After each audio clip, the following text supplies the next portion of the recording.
What's up, fam? Just Ramon here. Well, today I'm going to answer some questions.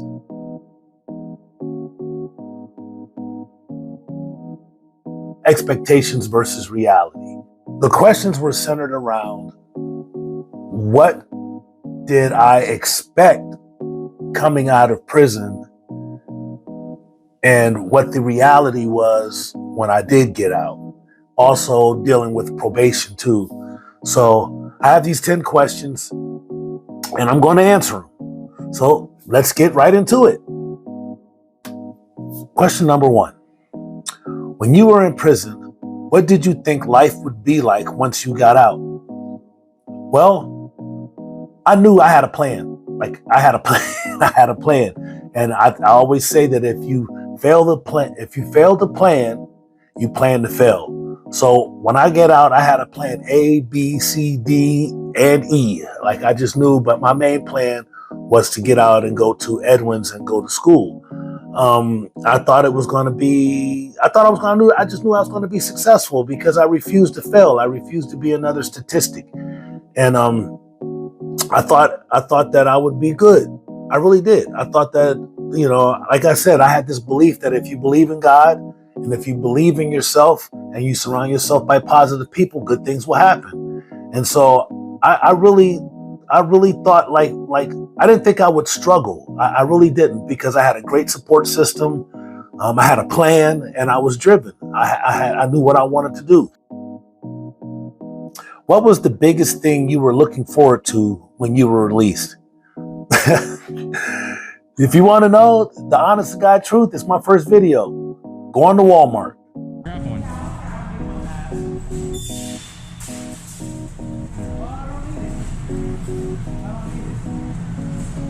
Hey, sir, how you doing?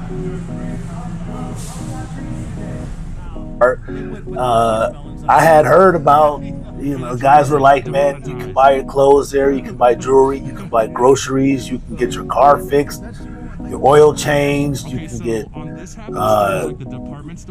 groceries, and just you can get your hair done. And I was like, what? And I was like, is it a mall? They were like, nope. I said, well, what? I said, what is it? They said, it's a building, man. It's just one big building. It's called a super center. And so I saw this magazine called Wired Magazine. I saw this article they did on the Walton family. And I was like, they had a panoramic picture of the cereal aisle at a super Walmart. And I said, dude, I cannot believe it's that many cereals. It's not that many cereals. This was staged. I said, isn't that many cereals? So I decided that when I got out, the first thing I was going to do, I was really looking forward to going to Walmart. And that's what I did. That's what I was really looking forward to, honestly. If that's an honest answer, I wanted to go to Walmart really bad because I just wanted to see for myself. It was, plus they said it was open 24 hours. I was like,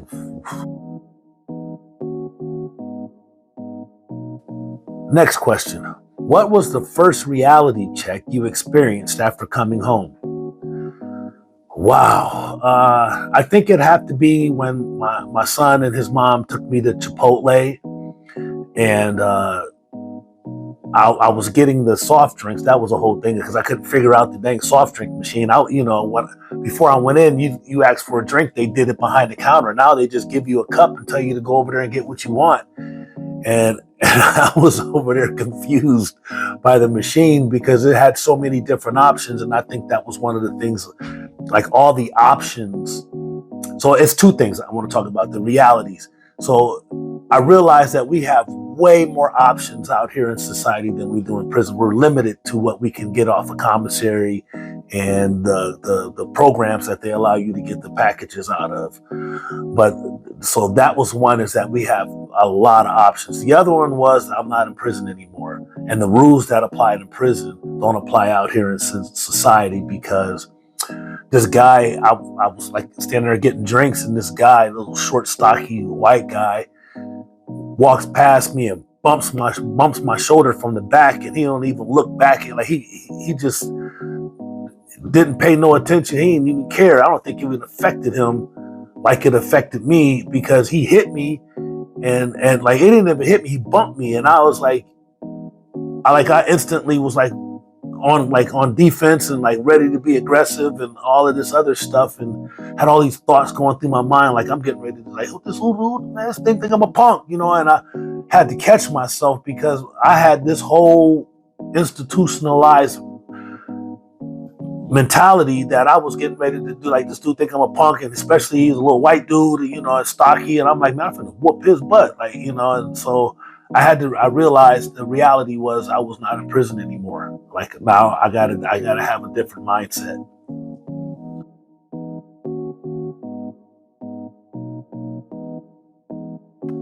All right. What was much harder than you expected would be? Oh man, that would be being around a lot of people. The first time I went to Walmart with my son, his mom, and my son's his mom's other daughter, so his sister. And it was cool because it was early in the morning. It wasn't that many people, and it was all right. It was cool. I didn't really have to interact with a bunch of people. But the second time I went to Walmart, I went by myself, and it was like the first of the month, and it was packed. Oh my God, it was so many people in there, and they didn't pay no attention to personal space, and like, I think I was just overstimulated, and I kind of had a panic attack. No, I had a panic attack or an anxiety attack or something, because I couldn't deal with all of these people. And I remember finding myself in a little space. Like, I found myself a little space where I could, like, I think they were like a loading area or something. I forget what it was, but it was at the front of the store, and I went and sat down in the corner and was like, kind of like crying. And I was like, I had tears in my eyes because I was panicking. I didn't know what to do. And a couple ladies came over to me and was like, "Hey, you okay?" And I was like, "No," and I finally got it together, man. And I just rushed out of there. So, yeah, I think adjusting to being around a lot of people, that was much harder than I thought it would be. I didn't even think, I really never thought about being around that many people. And it took me a while to get over that. But I'm way better now. Like, shoot, I can go in a crowd now. I've been to a couple concerts, man, where it's packed. And so, yeah, that was probably that was much harder than I expected it to be. What was easier or better than you expected it to be? Easier or better? Wow, that's what was easier or better than I expected to be? Getting a job, actually. Getting a job was really easy. Like, once I didn't even, it came to me. A job came to me, and then I've stayed employed. I've been gainfully employed since I've been out. Really, the only time that I haven't had a job is because I chose not to have a job. But people hired me. Like, I went through a temporary service. I got hired there. Getting a job. Before you started probation, what did you think probation would be like, and what was the reality? Okay, so, I've been on probation since I was 19 years old. So there's different levels of probation or different levels of supervision. So I'll just stick to this last time when I got out of the feds, and I didn't think the feds were going to come and get. Let me rephrase that. So I was in the federal system, and I got released from the federal system in 2015. And I knew I had 5 years of supervised release to do, but I was going to the state prison system from the federal prison system. And I figured, and I had to do 7 years in the state prison system. So I thought that the 7 years that I did would cover the 5 years of supervised release that I had. But I learned that my 5 years for federal supervised release didn't start until I got released from state prison 7 years after the fact. So when I got released from the state prison system, I'm now on federal probation, and I didn't know what to expect. So the first PO that I met, she was kind of strict, and she was stern, and she was direct and forward, and when I met her, like I had already, my YouTube channel was starting up, and she told me off the rip, like, you cannot film me or talk about my name or anything like that. And I was like, oh, okay. I didn't really know what to expect, but she was kind of cool, but she was direct, and she, like, I had to go do drug tests and like call the people every week, and I didn't know nothing about that, and I wasn't expecting to have to do a drug test because I don't have a drug history. I never was like, I never, even in my federal thing, I was never on drugs. I never got a dirty urine. So like, I was like, and even like my previous cases were not drug related, so I didn't expect to have to do drug tests, but they did. I didn't care. So yeah, it was kind of strict, and it was way more formal than I thought, and it was different. The federal supervised release is different than state probation. It's and on state probation, I couldn't leave the county.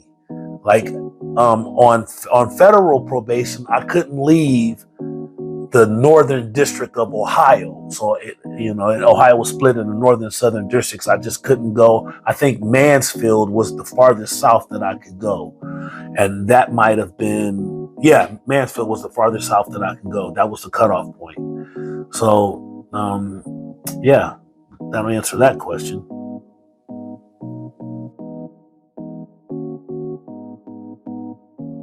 All right, next question.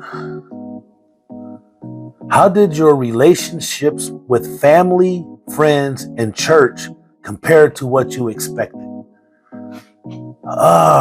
So I have to start with family first. My family, my mom, my children, my grandchildren, they were my biggest supporters when I got out, and I didn't like. They all were excited that I was getting ready to come home, and like I hadn't, there's a lot of them. Like, a lot of people hadn't seen me physically in years, decades actually, and they were just so like, I didn't expect the outpouring of love. Like for example, my mom, when I first came home, like I was on, like, I'm gonna go. I gotta go get a job. I gotta do this and do this. My mom said, no, just sit down. And she said, I want you to take the first couple weeks and just get yourself together. Just adjust. And that was probably the biggest piece of advice, the best piece of advice that my mom has ever given me in my entire life. Other than learning how to master the word okay, how to say okay. She was like, you need to learn the art of saying okay. So, but when she had me sit down for those first 2 weeks, man, and adjust, and that was, I didn't realize I needed that. But the support from my family, from, my daughters, my grandchildren, my son, and my dad, everybody was just so supportive, and I really didn't expect that. I don't know what I expected, but they just made me comfortable. So, friends, man, I lost a lot of friends, and I'm glad. To be honest, I'm glad, because a lot of those people didn't have my best interest at heart. And it's, when you get locked up, you learn who your friends really are. You really do. And I can name a couple friends that stuck by me, man. I got a couple, like I just talked to one of my friends, man. He really, I remember I was in the hole, and he sent me $5. And he was like, that's all I had to give, man, was $5. But that $5 at that time was like $500, because I was in the hole. I didn't have any money. I didn't have any stamps or envelopes to to even send money, like to ask, like to write a letter. And I was struggling with height. Like, oh man, I was struggling so bad. And that $5 that was like a lifeline, man. And just a few months ago, I was able to tell him about that. I was able to like let him know, like, dude, you don't even know like how much I appreciated that. But so most of the friends that I have now, I have a few like my brothers, that organization that I belong to, Determined Ambitious Brothers, DAB for life. Yeah, yeah, that's a nonprofit organization that they've actually recently elected me the president to, and those guys, they were living their lives, and they didn't really forget about me, but those are guys that I like. Most of them I still like I associate with, but for the most part, man, I lost a lot of friends, man. I lost a lot of friends that were really close to me, and but we were friends for the wrong reasons. I was out in the streets, man. So I've got new friends now. I got good friends, man. Good. Like, remember, believe in God, believe in yourself, surround yourself by positive people. And that's who I got all around me now. As far as my relationship with the church, I never expected to be a deacon at the Arlington Church of God. That was like far beyond, like heck, becoming a member of the church was a big thing to me. But to actually be recognized and announced as a deacon at the church is like my second family.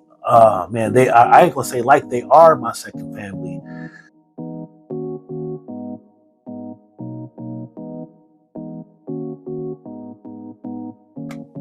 All right. What is something people who have never been incarcerated don't understand about reentering society? Ooh, so one of them is the institutionalization. So for somebody that's been incarcerated for, I'd say 5 years or more, there's just certain traits and learned behavior that you just, it's just ingrained in you, and so let me give you, I can tell you this is what I want to say. So for 30, even just in prison, period,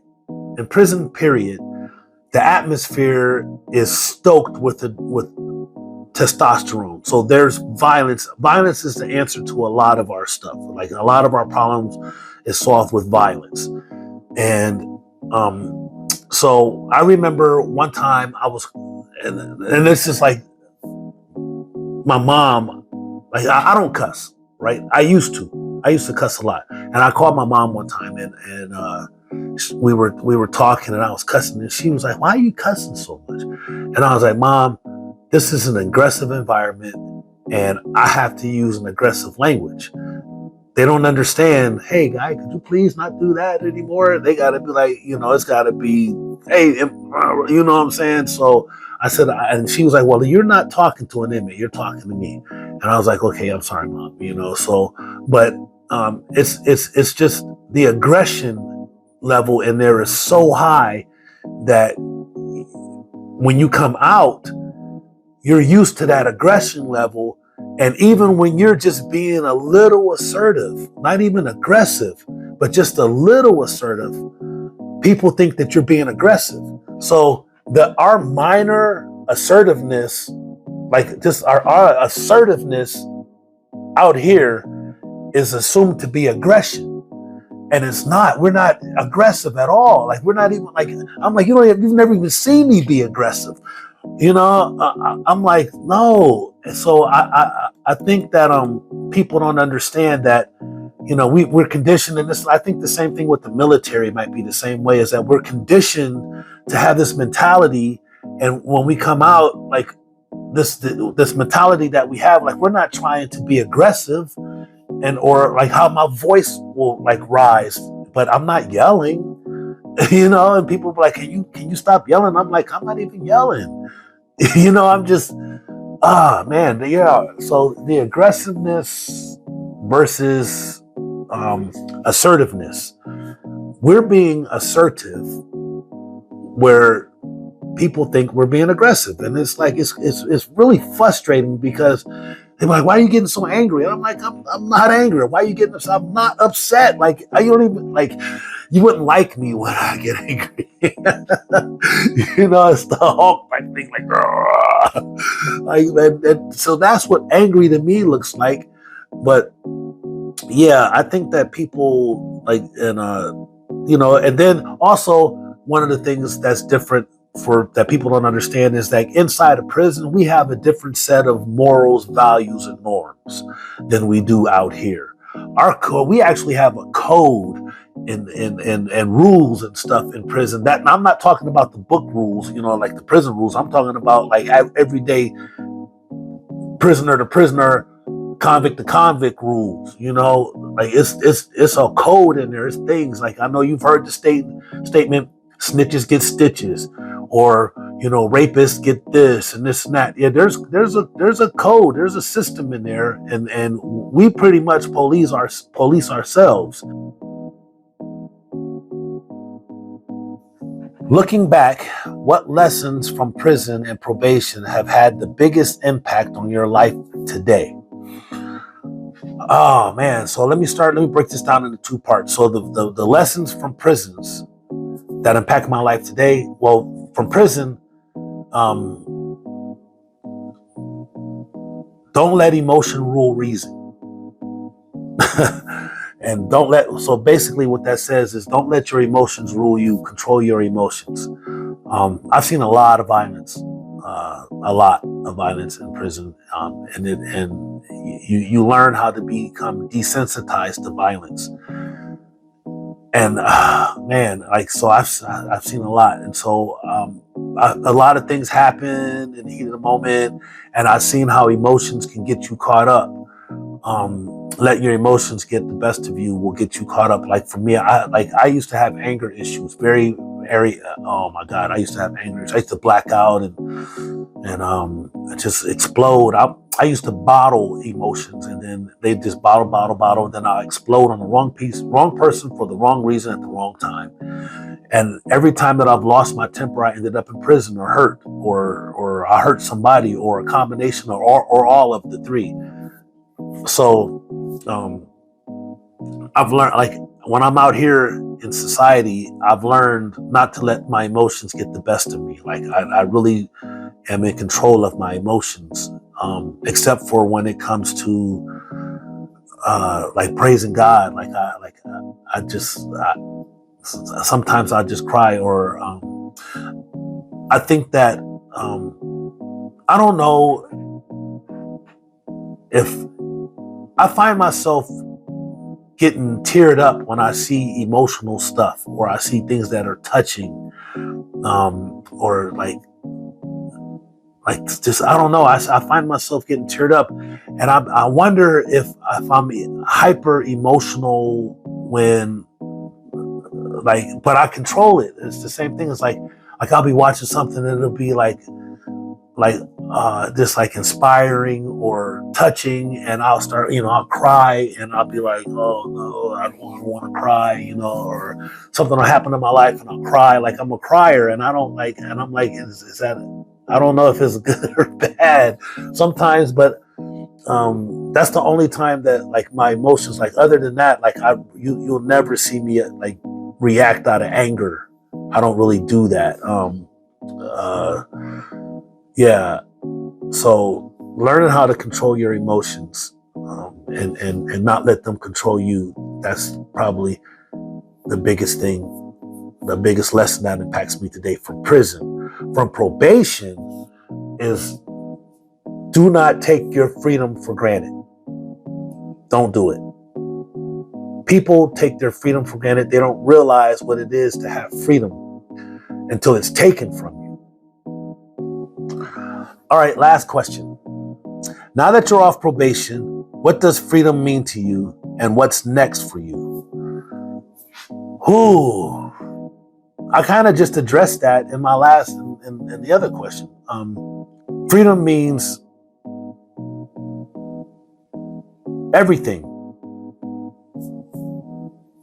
That's the what is it the Constitution says? To the right to freedom, justice, and the pursuit of happiness, or whatever. I forget exactly what it says, but freedom, man.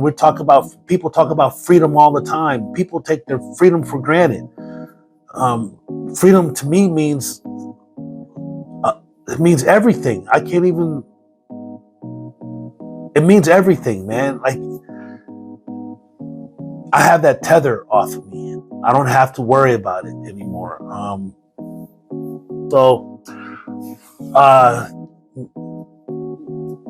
Yesterday, a whole week later, which was the 29th, on the 29th.